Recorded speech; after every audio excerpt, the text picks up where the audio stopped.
is like the attraction of the day for the night. It is a part of the splendor of life. It is a part of the joy of living. It is a part of the sunshine of life. Notice when the day is coming to an end and is approaching the night. Look up in the sky and you'll see it. The painted sunset with a riot of colors. Is it by accident? What message is being delivered every sunset? It never fails to happen. The message is that there is excitement as the day is approaching the night. Why is Imran spending so much time on this subject? You know now. Oh yes, you will know it now. Because if you disturb this, if you disturb this intense attraction for each other, if you build an adversarial relationship where they're competing with each other now, and they're rivals to each other, and if the night now attempts to become day, then the attraction will begin to wane. And when the day is no longer attracted to the night, the day will now mate with the day, and the night will mate with the night. And that is the destruction, the final, utter, complete, stinking destruction of society. That's where we are now. This is why I spend so much time on the attraction. And this is why I'm so tremendously worried about that Jamaat spreading all over the world. They can even get visas to go to the moon. Washington will get visas to go to the moon if they want to go. Which keep men and women in two separate worlds. I joined a Jamaat in Pakistan in 1997, led by a formidable scholar, Dr. Israr Ahmad. Sheikh Ali Mustafa also joined that Jamaat. And I benefited a lot. As a consequence of my joining the Tanzim Islami, I was able to get the concept of the Muslim village, about the Jama'ah, the Amir, and as-sam'u wa ta'atu, listening and obeying, and enforcing the deen, iqamatul deen. And all of these are now going to be established, inshallah, when we build a Muslim village. But when I entered into that Jamaat, I found, to my amazement, because I had come from a Sufi background, I found in that Jamaat the philosophy of gender, that men and women belong to two separate worlds. And I couldn't swallow that. I couldn't tolerate it. I could not accept it.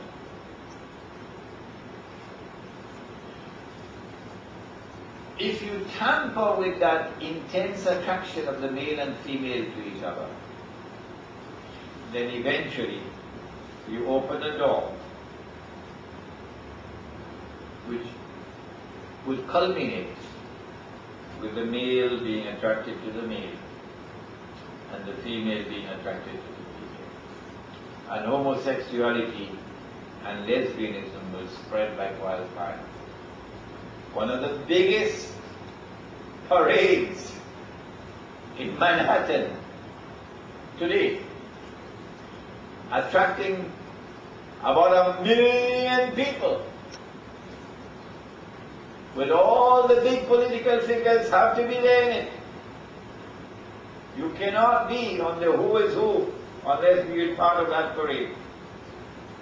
It's called the Gay and Lesbian Rights Day Parade.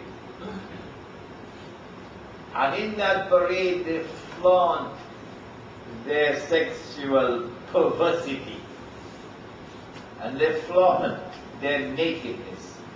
dancing on the streets 90% naked. And so in order for marriage to be successful in Islam and to reach its culmination where the two hearts are bonded together, in order for the dynamics to be pursued successfully, the mechanics have to be instituted. That he, the male, has his functions, and she, the female, has her functions. Among her functions that Allah has equipped her to perform is to be the medium through which babies are born. When should she marry? We know when a man should marry, not his own sweet will. From the time he has the means to be able to maintain, Allah has placed an obligation on him to marry. But when should she marry? Well, there is no compulsion on a woman. No one can force her to marry against her will. So she can marry whenever she consents to marriage. But what advice is given to her from above?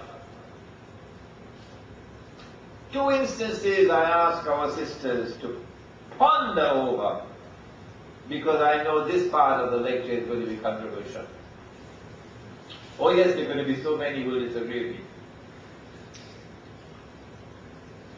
Why you want the daughter to marry? Let the girl grow up now. She's still young. Oh, okay. Let's see what message we got from above. Two events, neither of which happened by accident. In choosing the age at which a girl is advised to marry, advised, not compelled.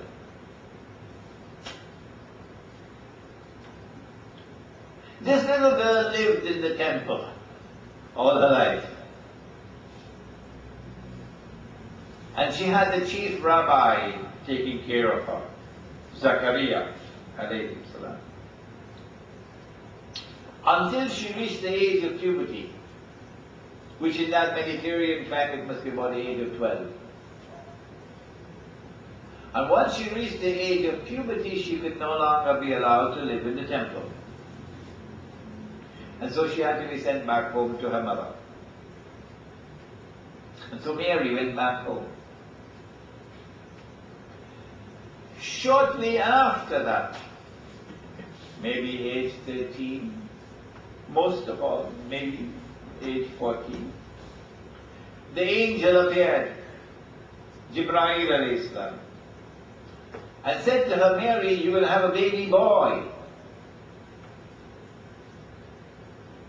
And she said, how can I have a baby boy when no man has ever touched me? And he said, it's a thing decreed by Allah.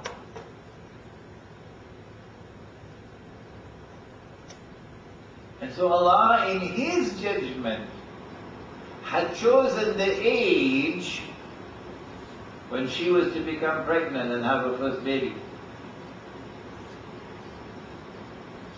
She was just about 14, maximum 14, when she became pregnant.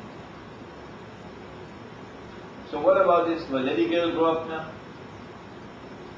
The girl only reached 20, 21, 22, 23, 24. Give the girl a chance now.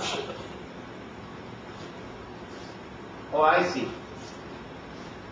What we're doing tonight is presenting the divine wisdom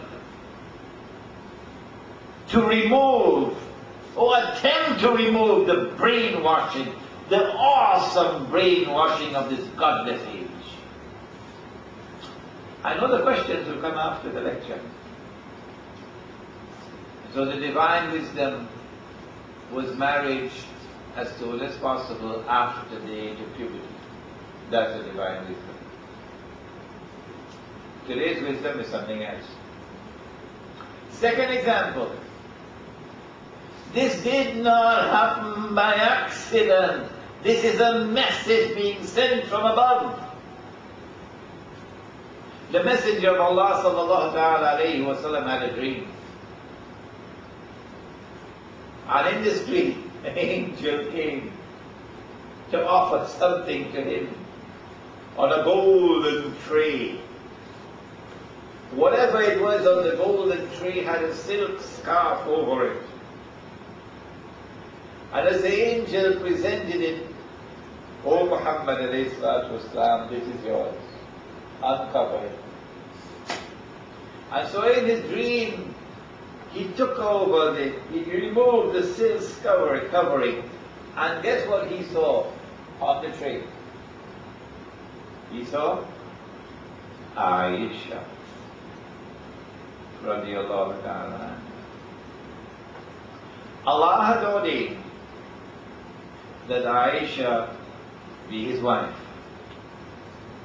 She had not as yet reached the age of puberty when Allah took that decision. Once Allah took that decision, it means that nikah taken place. She is his wife. He already arranged the nikah. But she remained with her parents until she reached the age of puberty. The same age at which Maryam came back home is the same age at which Aisha radiallahu ta'ala anha went to her husband. The divine wisdom of God. The divine wisdom is that when a girl reaches the age of puberty, then at that point in time, shortly thereafter, it's the best time for her to now think of marriage, after the age of puberty.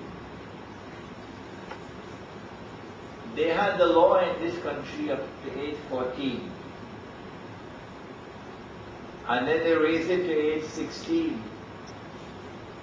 You're not permitted to marry a girl under the age of 16, is it? And they raised it again to 18? No, it's 16. Yeah. The age of consent. Before that is statutory rape.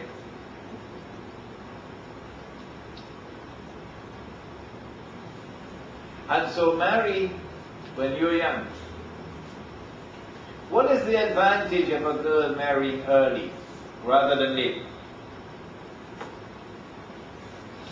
But first of all, this body for the male is a simple machine. But for a woman, it is an immensely complex machine that she has. Compared to ours, hers is tremendously complex, and she can die. And many, many women have died. My own grandmother died in the process of giving birth to a baby. So it's not a subject to be trifled with. The best time for a woman to have her first baby, to initiate the process, to bring the machine to work for the first time, is when she is young and strong, when she is in a full vigor at that time. After the first baby is born, the machine is now operating.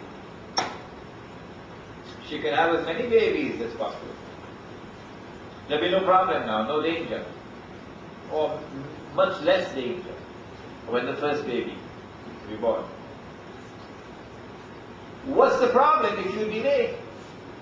The longer you delay to have the first baby, the greater the danger, the greater the risk that you will have, including the risk of the loss of life, including the risk of the health of the baby.